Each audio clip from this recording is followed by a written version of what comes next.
طيب بعد بسم الله الرحمن الرحيم كده. السؤال رقم 19 بيقول لك ايه؟ الشكل المقابل يوضح رسم تخطيطي لأنبوبة شعاع الكاثود.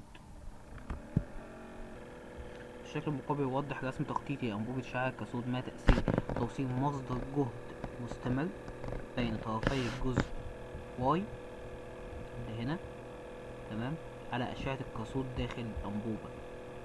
يبقى أنا عندي مصدر جهد مستمر، ما تأثير توصيل مصدر جهد مستمر بين طرفي الجزء واي اللي هي هنا، تمام، على أشعة الكاثود داخل الأنبوبة.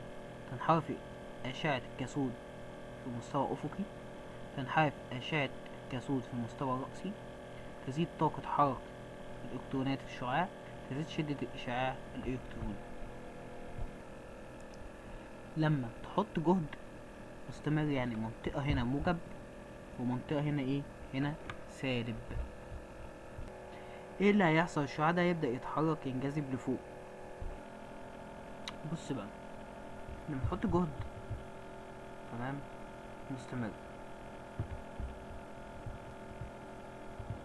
ادي الجهد المستمر في موجب وفي سالب، تمام. تمام، لما تحط جهد مستمر يعني منطقة هنا فيها موجب، تمام، ومنطقة هنا فيها سالب، يعني ايه اللي هيحصل للشعاع دوت؟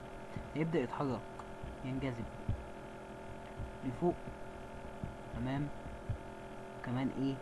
لو انت عكسته يبدأ يتحرك لايه؟ لتحت، بالمنظر ده، تمام. فالشعاع ده يبدأ يطلع فوق وينزل لتحت. دي يا شباب ان انا دلوقتي لو حطيت عندي قطب موجب، قطب ايه؟ سالب، قطب موجب، قطب سالب. ان هو لو حط هنا قطب موجب وقطب سالب ومشى الكترون سالب جوه، وماشي الكترون جوه ايه؟ سالب. عندنا قطب موجب وقطب سالب وماشي الكترون جوه ايه؟ سالب. السالب ده هينجذب ناحية الموجب ويتنافر مع السالب ويطلع لفوق. طب لو عكستها، وخليت مكان القطب الموجب قطب سالب زي موجود في الرسمة دلوقتي، هو دلوقتي في الرسمة موجود كده، هينزل لتحت. طيب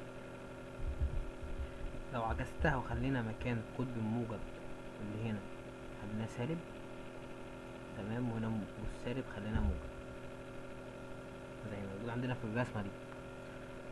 هينزل ايه؟ هينزل لتحت، تمام. يبقى المجال الكهربي او البطارية والمصدر اللي انت حاطط عند الجزء واي هيخلي الشعاع يطلع لفوق، تمام، وينزل لتحت، يبقى ينحرف الكاثود في مستوى ايه؟ رأسي. تمام كده، الإجابة عندنا رقم ب.